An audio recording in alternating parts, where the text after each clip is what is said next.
Welcome one and all to another episode of The Damage Report with me, John Arola, and very lucky to be joined by the just post-birthday boy, Jordan Ewell. How's it going, Jordan? Good to have you back. Thanks for having me, John. Glad to have you here. I know that you're a busy man. I know that you dive deep on a regular basis into the news. We're going to be diving into quite a bit here too. But I want to give you an opportunity to talk about your work. What have you been focusing on recently? What's been keeping your attention? Yeah, lots of stuff. On Deep Dive, we talked about the primaries Tuesday. That did not go, I think, as great as some progressives wanted, with Andy Levin losing and Lucas Kunz losing. And over on Substack, I've been writing a lot about oil profits, inflation, the price of housing, and then I had a piece in Newsweek recently on how the price of housing impacts millennials and how, because of the rates and also student loan debt, it's pushing people back years into their homeownership plans. Yeah. By the way, if people don't know, your work there is amazing. You've been pumping out absolutely great. But I do have a bit of a bone to pick with you, because I was perfectly content to just despise that entire platform, because it seems like only, like right-wing grifters that have like the lingering sort of aura of having been on the left kind of at one point use it. But then you're doing great work there. Come on, I want to just hate it. Don't make me have to give it a chance. But anyway, yeah, you've been doing great work. Everyone should definitely follow that. And you should also follow along with our show, because we got a lot to talk about, including some breaking news, by the way, some investigations, some new charges, Alex Jones looking like an absolute madman, our lives, the fate of our civilization, up to Kirsten Sinema, isn't that grand? And I'm gonna make Jordan, if you're watching the full show, talk about the MCU, so stay tuned for that. Also, Cracker Barrel, we only talk about it 2 to 4 times a week. It's gonna be one of those days today. So Cracker Barrel and the MCU, the perfect joining of all of my interests, I guess. But anyway, in advance of that, if you wouldn't mind hitting the like button so that people get the notifications, know the stream's live and all that. And if you want to send us any comments, tweets, super chats, or anything, we will respond to those as we go. But with all that said, ready to start the show?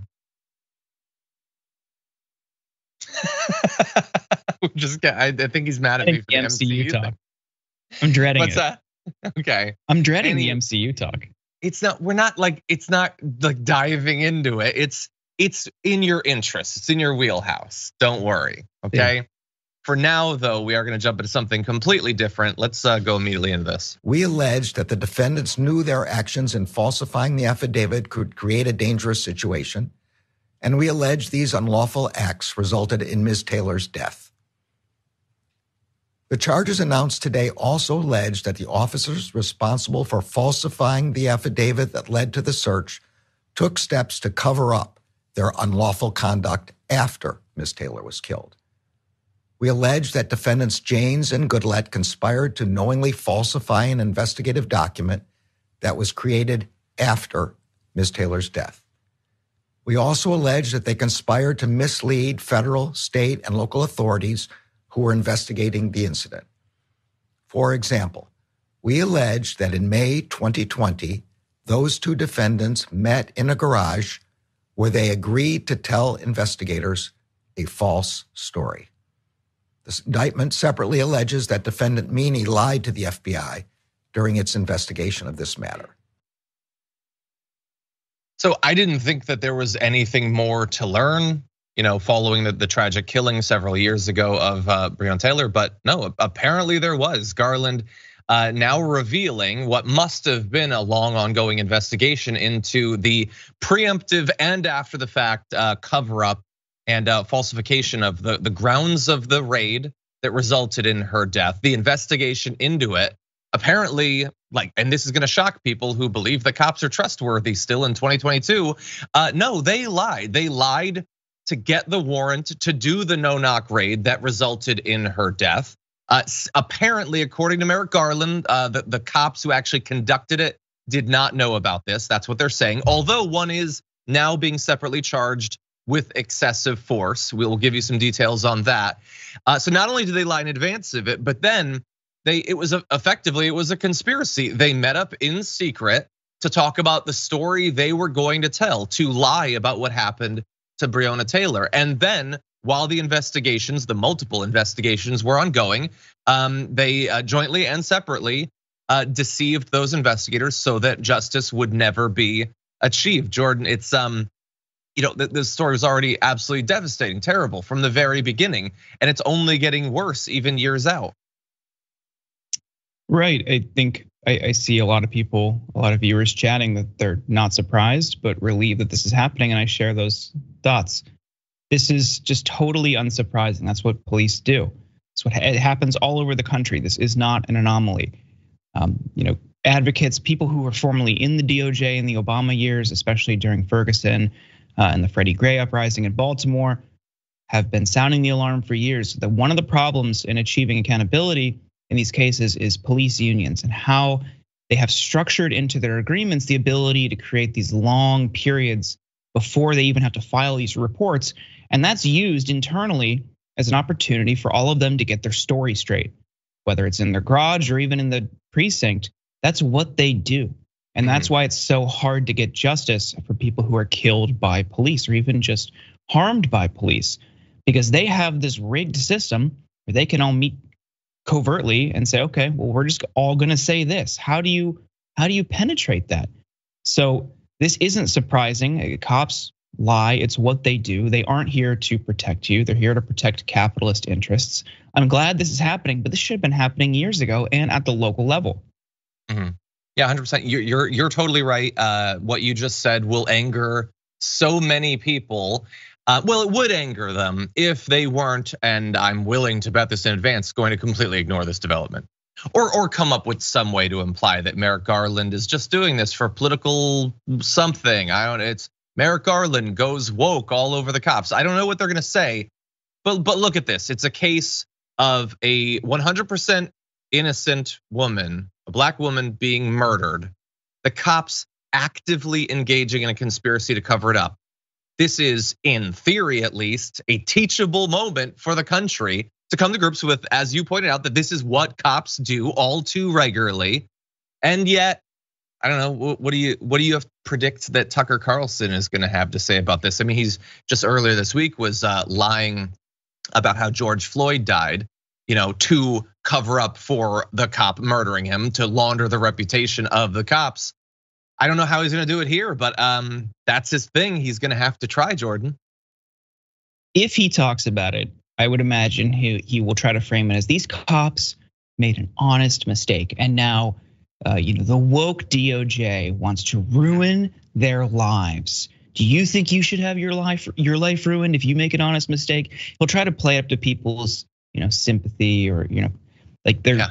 I think their empathy for allowing people to make mistakes, and that's just not the case here. It wasn't like, oh, whoops, we got the wrong apartment. Like they lied about the warrant to get in, that she was sleeping and they killed her. I mean, these are trigger happy cops, and I think he would use it to fuel like, oh, not only are they going to do this, they also want to defund the police. They want to ban police completely in your city. They want crime to run amok in your town, and just try to scare his viewers. That's what he excels at. Yeah, imagine if we had a media in our country. I mean, we have a media, but imagine if we had a good one. And I know some people believe that we do. Again, they might have been listening to Tucker Carlson just last night when he said that Hungary, for instance, has a more free media than ours. No, like this is America needs to look at this and not look away and draw some actual lessons from it. Reform the police based on it. Reform what you think about the cops, your willingness to accept at face value what the cops have to say. Reform that, and not just regular people at home or anything like that. Like if you're local news, if you're state level news, you're working at one of these newspapers, they're still regularly just taking whatever's handed to them by the police and saying, oh no, this is the word of God. We're just gonna slap this up there. How could you, after the lies that we know they told about George Floyd? There's so many killings like this that there are some that I can't remember the particular names, but where they had dragged people out of their cars after chase and beaten them to death, and then implied that they died in accidents during like you cannot simply believe what the cops say anymore, but far too many people still do. And one other unrelated thing. So I guess Merrick Garland is still alive. I guess he technically still can do stuff. So that's good. By the way, he's doing the right thing here, at least at first glance. It seems fine. But going after the cops is great. Could you go after some other powerful people though? Maybe even more powerful people, Merrick Garland? Wouldn't that be grand? It does help him save face when he's just been mercilessly attacked over the past couple months for not really doing anything in response to the January 6th committee. So this is a good positive PR move for him. I do think his motives here are altruistic. I think he has a good sense of justice and fairness. I think he could be doing more, but this is I don't think this is just purely opportunistic and cynical. I do think they see how obviously BS this is. Sure. Yeah, no, 100%. Yeah. Yeah, and I know we're supposed to, every time one of these people does the smallest thing, we're supposed to pat them on the head, stroke their hair, and tell them they're beautiful or whatever. You described it as altruistic. I would describe it as your GD job. This is what you're supposed to do. It ain't charity. It's literally the only thing you're there for. But anyway, you are more understanding and charitable than I am. You're the altruistic one, Jordan. Anyway, with that said, we'll get more details, I'm sure, on this as time goes by. This is what we know right now.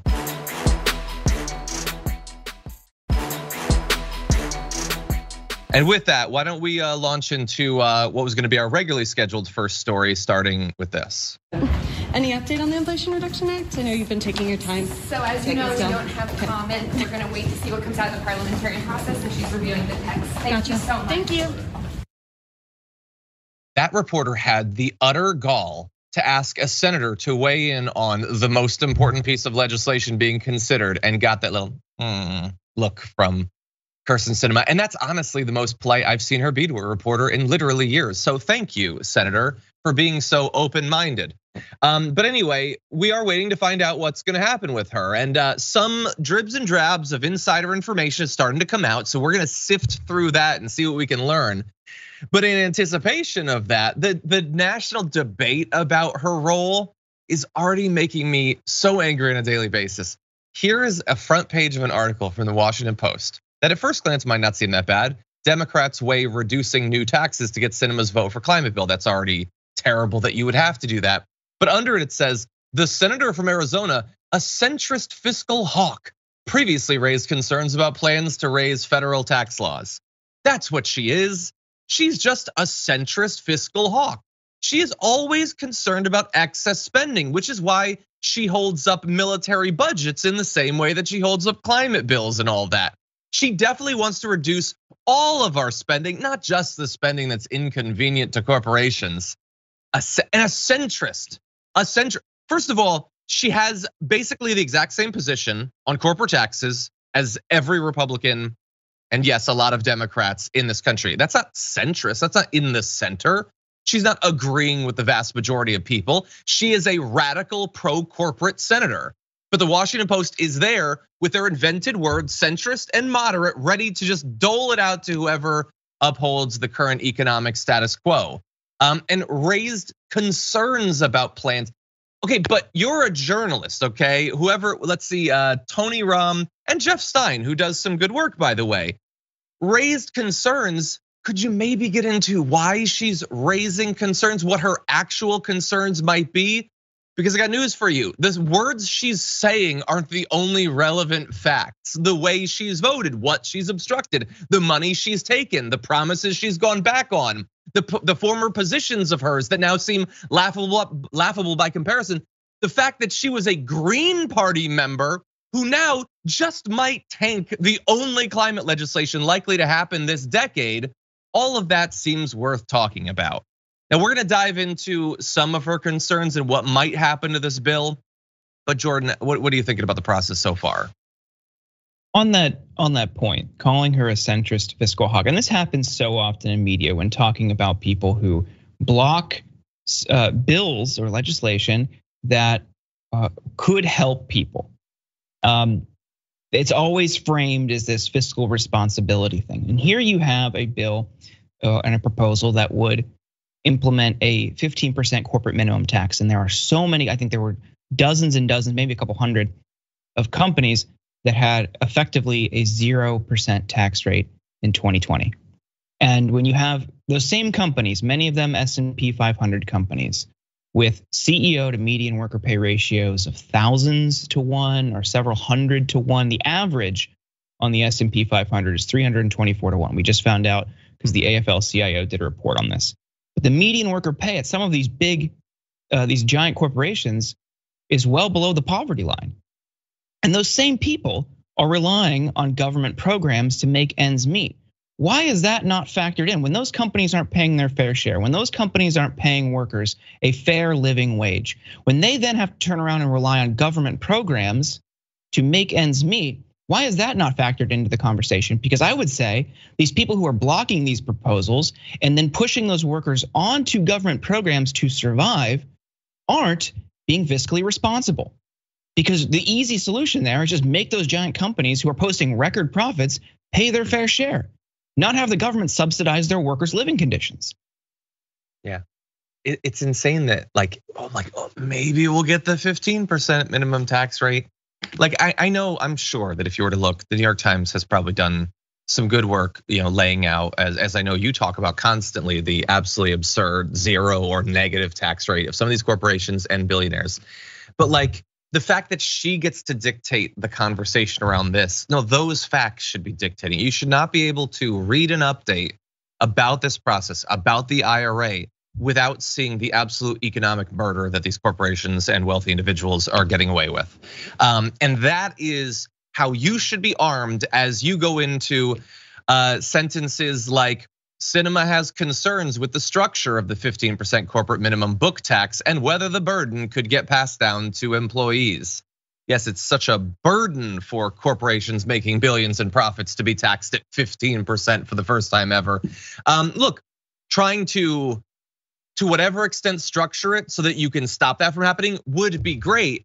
But you need to be like, and I'm saying to the journalists here, her supposed concerns about it being passed down, if that results in her not allowing it to happen, maybe you should be a little bit suspicious about whether that was actually her concern in the first place or whether it's a convenient ruse. Anyway, she supposedly supports cracking down on tax avoidance, but has long voiced her opposition to closing the carried interest loophole. So what is the carried interest loophole? Well, we know that it's a thing that a lot of people don't have to deal with, so we try to define it as often as we can. Carried interest is the percentage of profits that hedge fund managers receive from lucrative investments. But that compensation is taxed at a lower capital gains rate that maxes out at 23.8%, doesn't face a higher income tax rate like most Americans pay on wages from their job. And look, I'm not an economist, I'm not an expert on this, but I would say what is carried interest? It is a term that was made up to confuse you. It's money they earned. It's their income, that's all it is. Now it's fancy pants income for wealthy people who wear suits to work, I guess. That's great income. You dum-dums make stupid income. That's real income that we're gonna tax at a super high rate. But if you're super rich, then we're gonna call it something else and make it seem really arcane and unapproachable. That's why these terms exist. It is technically true, it's carried interest, but it's also a propaganda tactic to make you think, I don't understand taxes. I don't understand tax reform. Maybe they could simplify it at some point, but in a way that I can't understand. So they're getting taxed way less on their income than you, despite the fact that they make 10, 50, 100 times much as you. That's the way that it basically works. She says that provision, actually taxing them at the same rate as any random person would for their income, could undermine economic competitiveness. That's what it is. I think that's her concerns. I think wealthy people have sent her to Washington because of abstract concerns about economic competitiveness, not their bank accounts. They would never be so crass and selfish to worry about that. It's probably something abstract that floats around that you can read about on Wikipedia. It's probably that she's mostly concerned about, Jordan. It's obviously bogus, but this is just a Republican talking point. And it's even funnier that it's coming from a Democrat like way outside of Wall Street. Like it's not Schumer saying this. It's not Gillibrand. It's a senator in Arizona, as if she's like deeply invested in the profitability of like Wall Street financial firms. That's just like it never It never stops being confusing. But this is ultimately a Republican talking point. And there's nothing, like the thing is, what people don't understand is a lot of those trades and a lot of that money making is done through algorithms and computers. There's nothing that, like, no increased profits is going to create new jobs or innovate new technologies or anything like that. They already have what they need. They're just trying to maximize it as long as they can. And I would argue that lowering the personal tax rate and increasing their tax rate for working people at home, if they had a lower tax burden, and if they didn't have to pay as much as they had in taxes, you would see actually more investment and more creativity and more development. Because that would free up a ton of disposable income for people to either start their own company or start their own business or start a passion project, something they really care about, something they want to do on the side. And they had a little bit more money at home, and it could stretch it a little bit further. They could make ends meet, and they had room in their life to do something they cared about. You would see a much better society than if we taxed a bunch of Wall Street cokeheads a little bit less. Exactly, no, 100%. And look, what do those Wall Street cokeheads have like in their side to bring to this fight? Endless money, literally endless. It's just made up. They just put numbers in a computer, and that's how much money they have. And they have the media. They have the Washington Post. They have look at these quotes. Look at how utterly insulting this is. So first of all, just briefly, let's acknowledge that on Tuesday, Sinema had a call with Arizona's Chamber of Commerce. Did she have a call with you? Do you live in Arizona? You're an activist in Arizona. Did she have a call with you? I doubt it. I really, really doubt it. But she talked to them. And then there's this, and I think this is amazing. So the private equity industry, which has contributed heavily to Sinema, so Axios is acknowledging that, is lobbying her heavily on shooting down the carried interest portion. So the carried interest, remember, that's about the whole like investment income, blah, blah, blah, getting taxed at a lower rate. Quote, I remember last year, she was hearing feedback from small business owners concerned about the potential implications of any tax policy changes and how it might affect their capital investment streams. There is not a small business in America that's worried about their carried interest going forward. It's not like a mom and pop bakery is like, we have all these massive investments in pork bellies on Wall Street, and I'm a little bit worried about what might happen if there's a small increase in the amount that I'm taxed on it. They are spitting in your face with sentences like that. That's all it is. Small business no longer means literally anything. A small, like a small hedge fund, in the $1 to $2 trillion range, they're worried about their investment cash flow. Jordan, it's not a world that I necessarily understand, but I do understand when someone's insulting me, and I'm getting a big whiff of insult off of this. They know that the media is just going to serve as a megaphone for these false concerns too. Like you pointed it out, they're not that money the small businesses are making, they're paying a different tax rate and they're operating under a different structure than Wall Street. This only benefits multimillionaires and billionaires. That's it. That's who makes them, and Wall Street firms. That's who makes their money this way. That's who makes their money on the market, not mom and pop cheese shops in Arizona. So it's absurd that this is still working. They know they can just go to access-oriented outlets like Axios or Washington Post and launder these quotes into the media, and that becomes the narrative. And the Chamber of Commerce, people really need to see through what that is. That is a business interest front group. I know a lot of viewers understand that, but she also was with them a few months ago, speaking at one of their quarterly or monthly events, and pledged not to support anything that would increase corporate taxes at all. And I got a robust round of applause from the crowd. But that's largely a Republican group who she's speaking to and who she's making that pledge to. And it shows who she's serving, whose interests she's serving in Congress. And that's corporate, capitalist, and Republican interests. Yeah, 100%. Okay, with that, we do have to take our first break. We come back, we've got some first of all, updates on the Brittney Griner situation. We've got some Alex Jones we gotta get to, including Parker Malloy surfaced this video of Jones from the late 90s that is just amazing. So we're gonna compare current Jones to 90s Jones. So don't go anywhere. We'll be right back.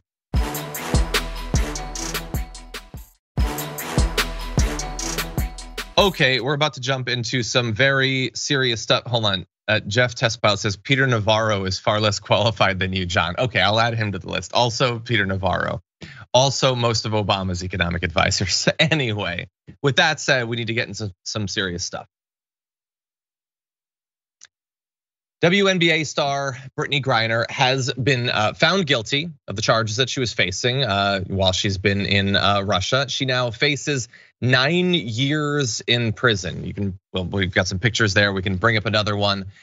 This is just the latest horrible development in her detainment in Russia. It is, I think, for many people, it is the worst case scenario coming out of this. And it is, it's a topic. It's a piece of news that a lot of people in America, as well as in the American government, have been focused on because it's become sort of a tiny little capsule proxy battle for what's going on between Russia and Ukraine. And perhaps to that end, Joe Biden's response to it came almost immediately. Take a look at this. President Biden says just moments ago, today, American citizen Brittney Griner received a prison sentence that is one more reminder of what the world already knew. Russia is wrongfully detaining Brittney, he writes. It's unacceptable, and I call on Russia to release her immediately so she can be with her wife, loved ones, friends, and teammates. He adds, my administration will continue to work tirelessly and pursue every possible avenue to bring Brittney and Paul Whelan home safely as soon as possible. Savannah, the words of President Biden within the last couple of minutes. Exactly, and I believe shortly after that, they reiterated that they are going to get her back. They haven't defined exactly how that would happen, and I found this to be shocking. I guess, man, time flies by. You don't realize it's been 6 months that she's already, that is insane. If the judge announced we're sending her home today, it would already be an unimaginable injustice against Brittney Griner. But the fact that she could face this time for less than 1 gram of cannabis oil, we're very used, Jordan, in America to not receiving justice or anything like it. But this is like satire. This is parody of how bad things normally are. Yeah, this is truly disgusting. She really didn't do anything that severe. I hope they secure her release as soon as they can. And I think the best thing the United States could do is not only work to secure Brittney Griner's release for having cannabis oil, but also releasing everyone in American prisons who are in there for marijuana charges. So if you recognize that abroad, that is a total injustice, you should do so domestically too. It is not something anybody should be incarcerated over. Freeing and expunging the records of everyone who has a cannabis charge would be the least they can do to show a thorough commitment to justice on this front. 100%, yeah, and it's one of those areas that we've often pointed out that Joe Biden could do a lot on. If he actually cared to, he could single-handedly do a lot, and there's nothing the Senate parliamentarian could do about it. There's nothing Kirsten Sinema or Joe Manchin or any of the other people who often get to serve as president can do about it if he wanted to. It is insane that in 2022, there is any place on earth, let alone some of the wealthiest, most supposedly advanced countries on earth, where you can get locked up over this stuff, that you would suffer any consequences whatsoever. It is utterly irrelevant. Cannabis oil, actual cannabis, whatever. It has no negative effect on anyone else. It is totally up to people. We allow them to consume all sorts of far more deleterious substances on a regular basis. And we not only allow it, we encourage it. We live in an insane world. But to that end, actually, I wanna play this next video of Brittney Griner's apologizing for something that she should not have to apologize for, but she is trying to get out of there. And here is what she had to say before that sentencing. I wanna apologize to my teammates, my club, Gemka, the fans, and the city of DCAT for my mistake that I made and the embarrassment that I brought onto them. I want to also apologize to my parents, my siblings, my Phoenix Mercury organization back at home, the amazing women of the WNBA, and my amazing spouse back at home. I never meant to hurt anybody. I never meant to put in jeopardy the Russian population. I never meant to break any laws here. I made an honest mistake, and I hope that in your ruling that it doesn't end my life here. I know everybody keeps talking about political pawn in politics, but I hope that that is far from this courtroom. I want to say again that I had no intent on breaking any Russian laws. I had no intent, I did not conspire or plan to commit this crime. I totally understand why she would need to put out a statement like that, but she should not have had to say a single word like that. Nothing that she did is anyone's business other than her own. That she would have to imply that she didn't want to harm the Russian people. It's cannabis oil. It's cannabis oil. You know what else has harmed the Russian people in the 6 months that she's been detained? A totally needless war that has resulted in 40 to 50,000 of their soldiers being needlessly killed. This is like that much cannabis oil. That's the big issue, Jordan. We should really expect some consequences for that. Yeah, it shows what a brutal system they have there is. And again, like to reiterate, we're not exempt in that regard. We have the highest prison population per capita in the world. So it's weird that we're having this collective moment of outrage when it's like, okay, well, have we looked at home yet? Like, I hope this is a moment. Well, but of course we want it changed here immediately too. Like I would go way beyond legalizing cannabis. Yeah, we want to fix things, but like I think there's a good segment of our population who doesn't want to do anything and thinks it's just fine. Yeah. And I hope that we can have a healthy national conversation. I'm pessimistic that we ever will, but I hope this is a moment where we can look and think like, okay, this is absurd. Nobody should be sentenced to 9 years in prison for something so trivial. It's just totally archaic, and they're obviously using her as a pawn in this broader geopolitical conflict. And it like you mentioned, the casualties in the war. This is just another human being caught in the crossfire of a broader geopolitical conflict. And I feel really, really bad for her because she did nothing to deserve this.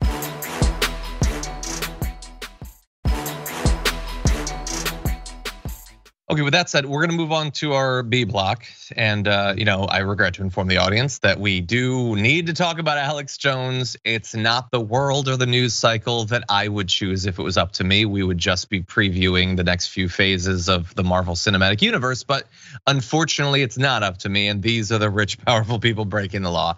So we're gonna talk about it. But we're gonna start off with him finally acknowledging reality for perhaps the first time in his life. Let's jump into this video.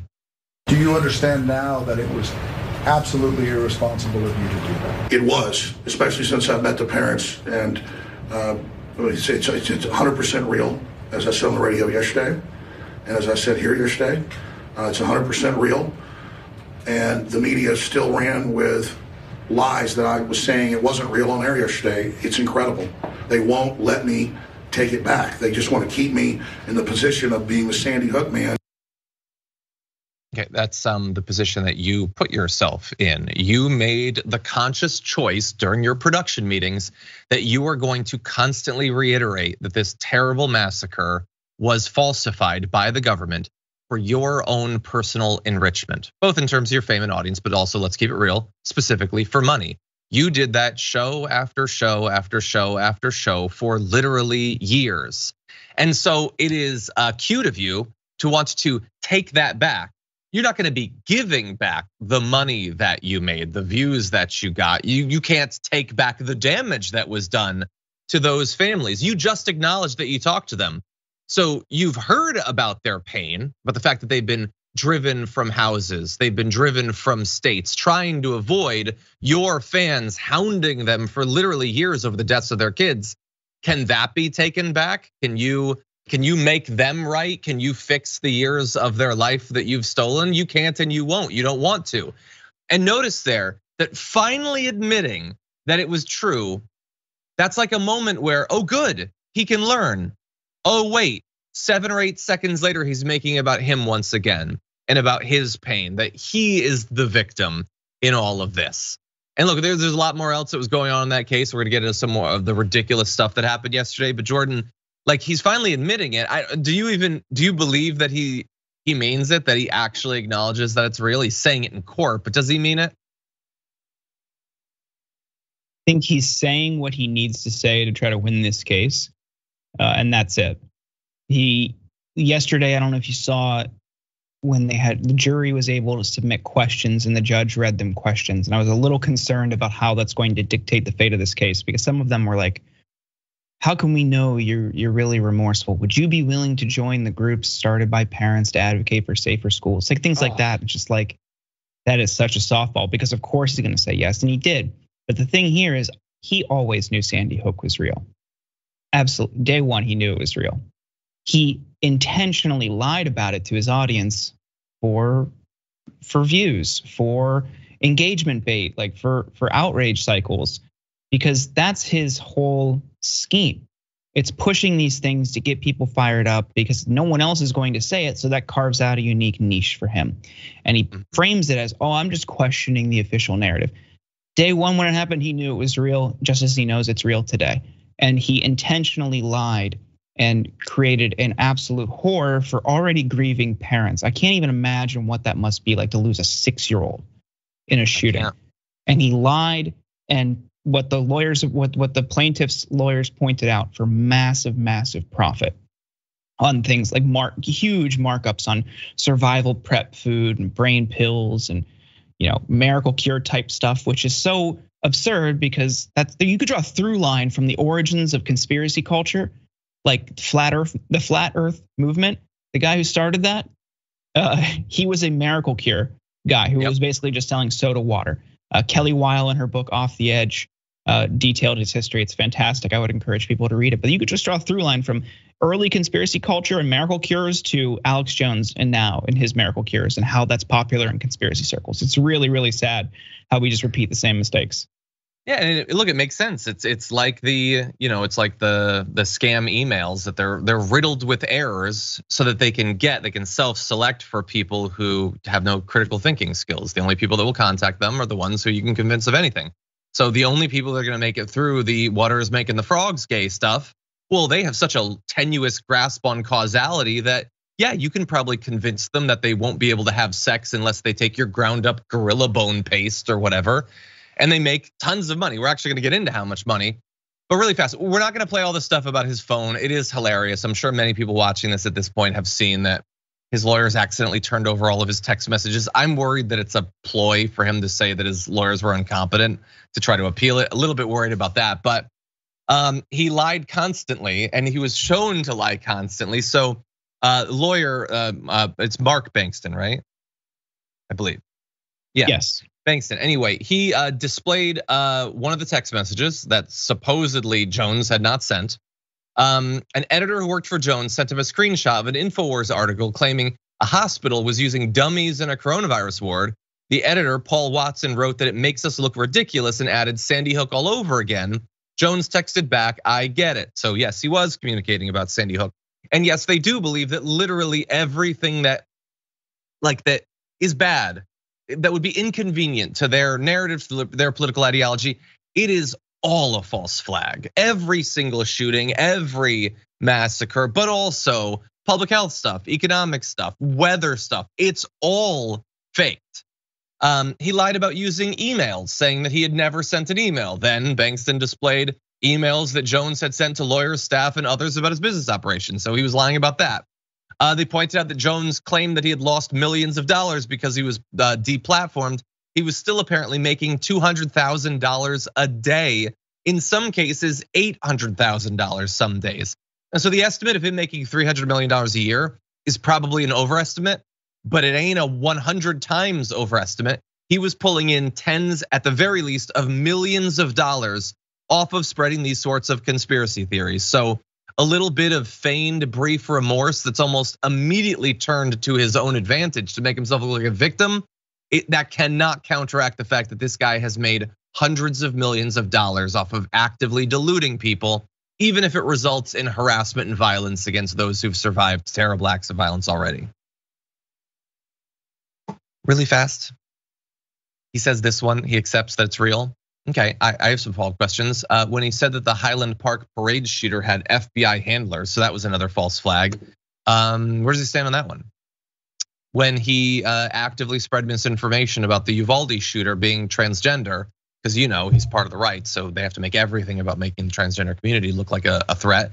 Does he regret that one? Has he talked to the families?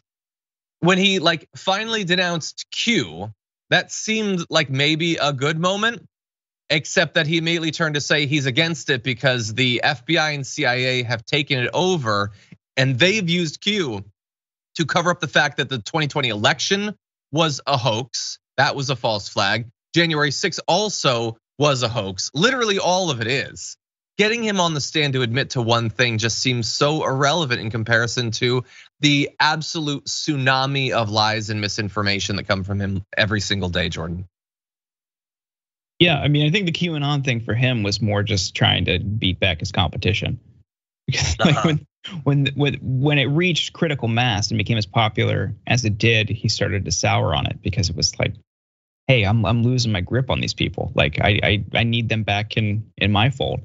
So trying to attack them, attack the people behind it and demonize that, I think was more of a strategic play than one built around any totally incoherent theory. But nevertheless, I think that was his motive there.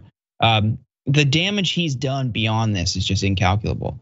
And they've tried to say, oh, well, in court in this case, well, he's only talked about it 8 hours over several years compared to thousands and thousands of hours of everything else. And it's that doesn't include how those clips get spread, how people rewatch these things, the view time on different platforms, not just talking time. It doesn't operate like that. As anyone here knows, that's just not how the internet works. And then the people who just repeat it and believe it and take it to heart and act on it, watch it repeatedly. That's just, you really can't quantify just how damaging his stuff has been. And I don't think I see some people saying, oh, there should be a free speech thing, there should be a free press thing. It's like when you have people threatening, you're inciting them to threaten victims, parents of victims of school shootings. I just don't really have any sympathy for a First Amendment argument there. No, that's about it. That's about the only place in this type of stuff that I really don't have any First Amendment sympathies for.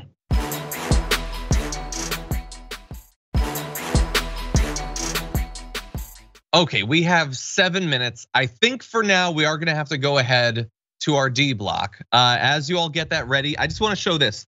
So I occasionally get things from members of the audience, and I got this from Chantel Lewis, and it says, I'm 10 years old, and I enjoy watching the news with my family. I'm also a huge fan of the Dragon Squad.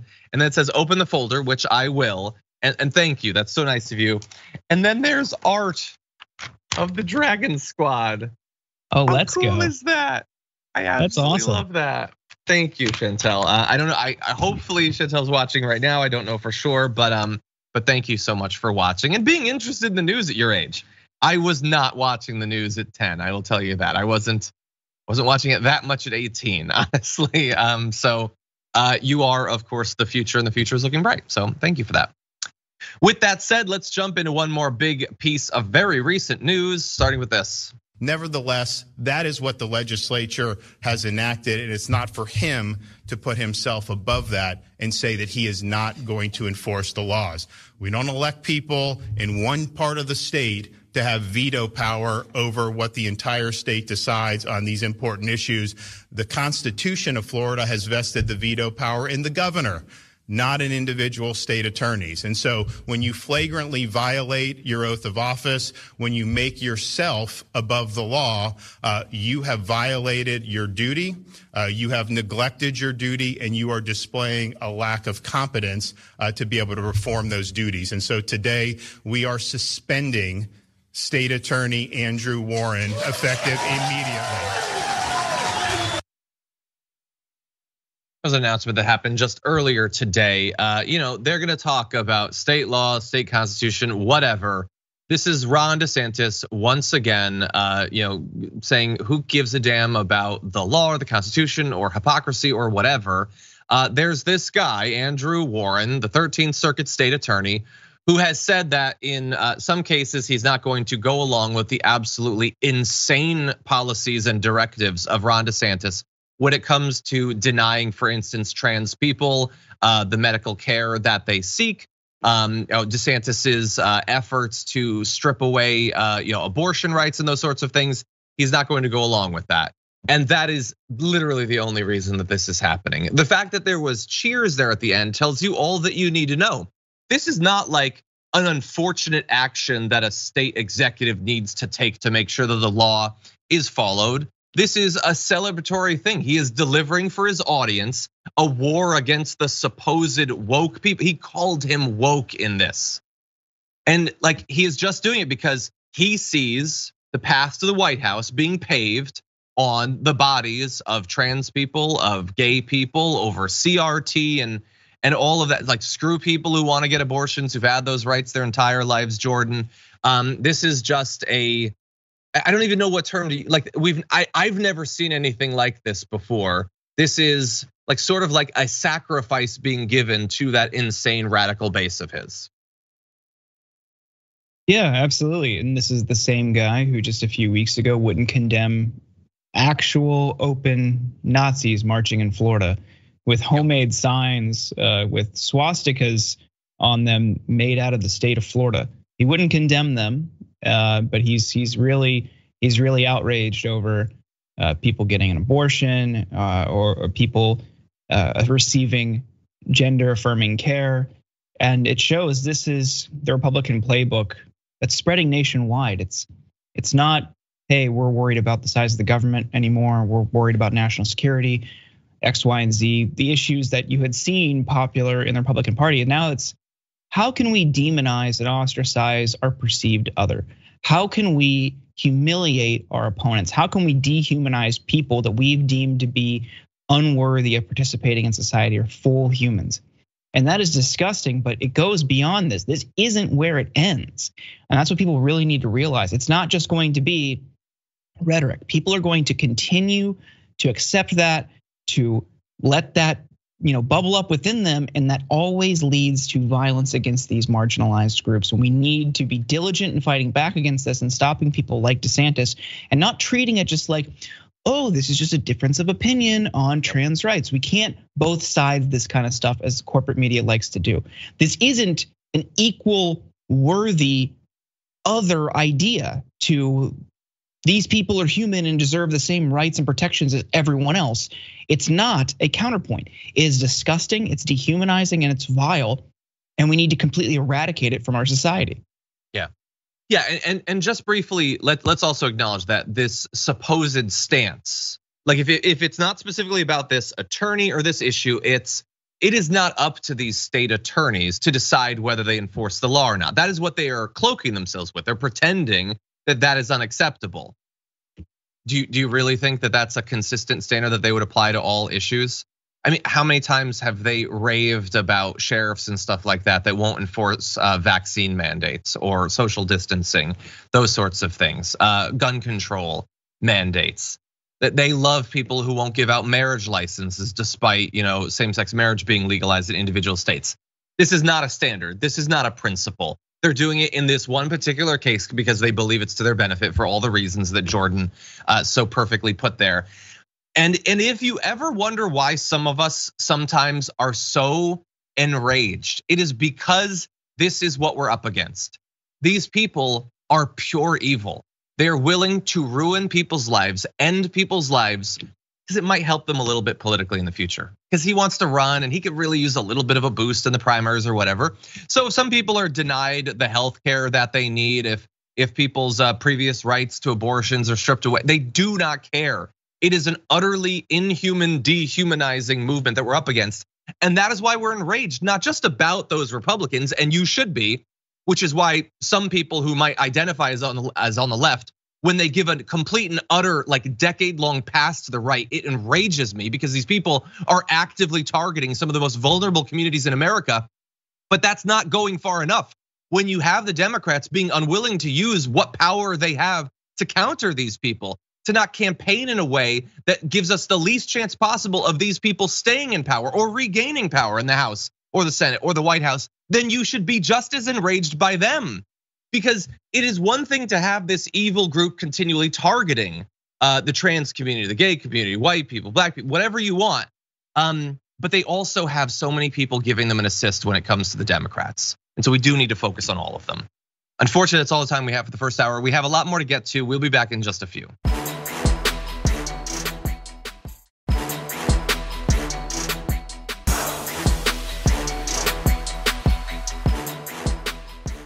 Thanks for listening to the full episode of The Damage Report. Support our work, listen ad-free, access members-only bonus content, and more by subscribing to Apple Podcasts at apple.co/TYT. I'm your host, Johnny DeRolla. I'll see you soon.